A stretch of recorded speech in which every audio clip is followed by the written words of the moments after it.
এখন থেকে আপনার প্রিয় সিরিয়ালগুলো ফ্রিতে দেখুন এক্সক্লুসিভলি শুধুমাত্র সান নেক্সটে। এখনই অ্যাপ ডাউনলোড করুন। তাহলে আজকে উঠি। ওঠেন।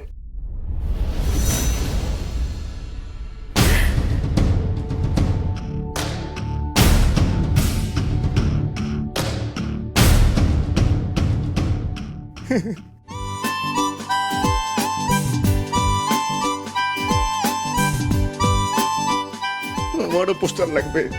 মন্দারমণিতে গন্ডগোল। আমি এখন হিন্দি বলছি কেন? মন্দারমণিতে গন্ডগোল। মাগো ফাটাফাটি দারুণ হয়েছে। কি একদম। বলো? দারুণ হয়েছে, দারুণ। বাপরে বাপ, কি দারুণ অ্যাক্টিং করেছে আমাদের হরিদাসের বুলবুল ভাজা। এই সরি সরি, মানে বুলবুল ঝুনঝুনওয়ালা। যেন মাঝে মাঝে আমার মনে হচ্ছিল আমি একটা সত্যিকারের একটা শুটিং দেখছি। এটা কিন্তু সত্যি, স্যার একদমই বুঝতেই দেয়নি কোয়েলকে কিছু। তবে অনিরুদ্ধ বাবু, এখনো কিন্তু আমাদের কাজ শেষ হয়নি।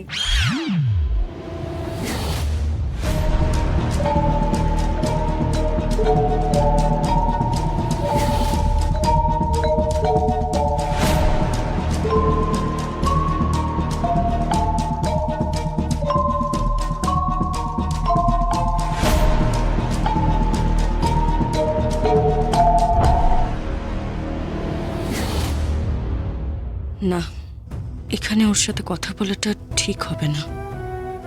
কার কখন চোখে পড়ে যায় কে জানে।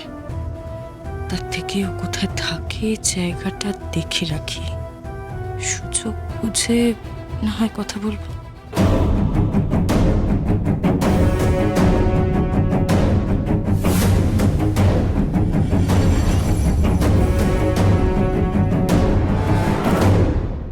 জাগৃতি প্লিজ, আমাকে এবার ক্ষমা করুন। আমি না কোনোদিন স্বপ্নেও ভাবিনি একটা মহিলাকে এরমভাবে প্রস্তাব দেবো। মন্দারমণি মানে কি করছি আমি?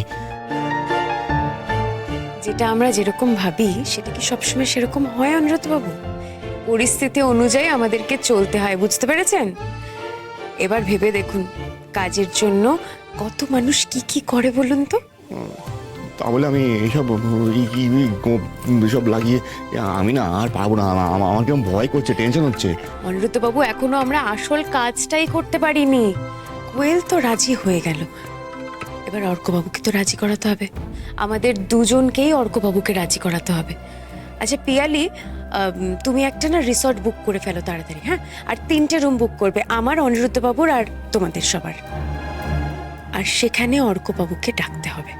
আচ্ছা তুমি এইভাবে অর্কবাবুকে ডেকো যেন অর্কবাবু সকালবেলা চলে যায় ওখানে, আর তারপর কোয়েল ওখানে পৌঁছে, ঠিক আছে? আমরা কিন্তু আজই রওনা দেব, ওকে? ওকে জাগৃতি দিদি, আমি সব ব্যবস্থা করে রাখছি। ঠিক আছে। সুশীলা সমস্যার ফোন। হ্যালো মা, তোমার মাসিমার অবস্থা খুব খারাপ। ডাক্তার বলছে এখন একমাত্র ভগবানই ভরসা। আচ্ছা তুমি তো কথা দিয়েছিলে মা যে আমাদের ছেলেকে ওর মার কাছে এনে দেবে। হ্যাঁ, দাও দাও না গো, দাও না। আমাদের ছেলেকে একবার ওর মার কাছে এনে দাও না, তাতে যদি কোনো মিরাকেল হয়। আমরা দেখছি মেসোমশাই, আপনি একটু ধৈর্য ধরুন। অনিরুদ্ধ বাবু, অর্কবাবুকে কিন্তু ওর মায়ের কাছে নিয়ে যেতে হবে খুব তাড়াতাড়ি।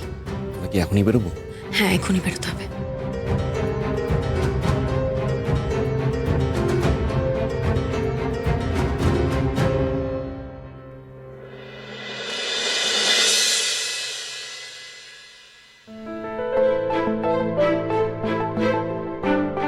মিহি, ওই দেখ, মা আমাদের জন্য খাবার রেখে গেছে। চল আমরা খেয়ে নিই। বস।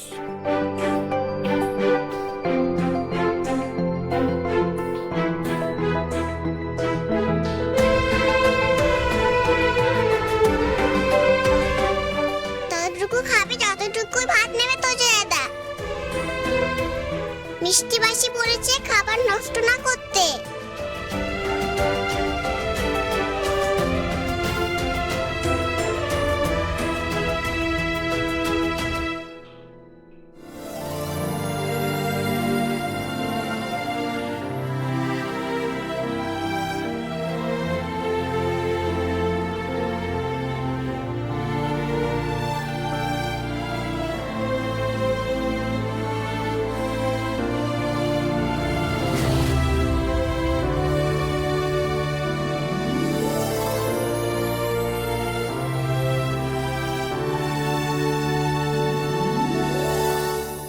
দেখেছো দীপা, ওই চাকরির জন্য আমার মেয়েটা কত কষ্ট পাচ্ছে একবার দেখো। মনিটার কি হলো বলো তো? আমার ছেলেটা এত পাল্টে গেল দীপা, বাচ্চাটার কথাও একবারও চিন্তা করছে না। মেয়েটার কি অবস্থা? হ্যাঁ, ঠিকই বলেছো বড় বৌদি, সত্যি আমি ভাবতে পারছি না যে মনিটা এইভাবে পাল্টে যাবে।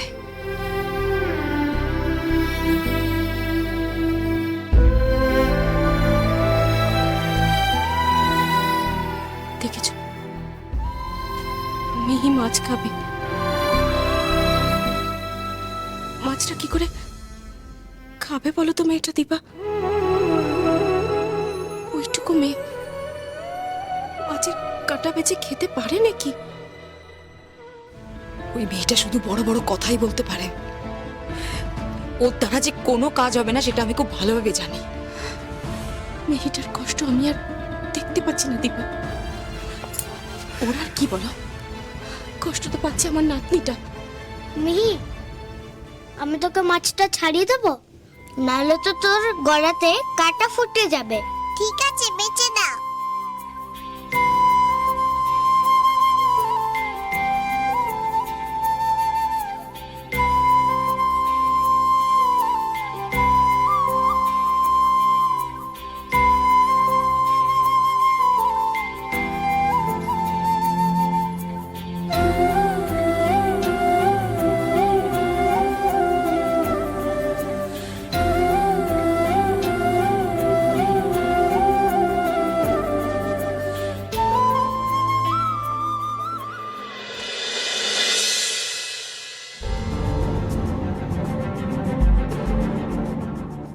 আবার আবার আপনারা আমার অফিসে এসেছেন। আমি সিকিউরিটিকে বলে রেখেছিলাম তো ওনাদের যাতে ভেতরে অ্যালাউ না করা হয়। কেন আমার সর্বনাশ করার জন্য উঠে পড়ে লেগেছেন আপনারা? কেন? আমরা আপনার সর্বনাশ করছি না অর্কবাবু। যিনি আপনার সর্বনাশ করছেন তিনি আপনার স্ত্রী।